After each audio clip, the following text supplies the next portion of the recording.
Hello everyone, we're gonna take a low ponytail and then adding this thread to it, folding it out along with it and then converting it into a round shaped bun, and your simple yet easy hairstyle is completed.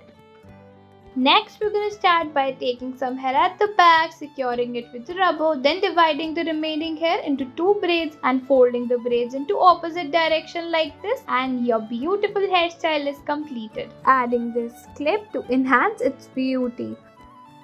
Let's move ahead. Here we've taken some hair and then secured it with the rubber band. Then underneath it we're going to add this clip and then taking all the hair strands from the middle and from the sides and joining it with our clip. After that, taking the hair on the top and then folding it out into a loose shape bun and securing it with the clip.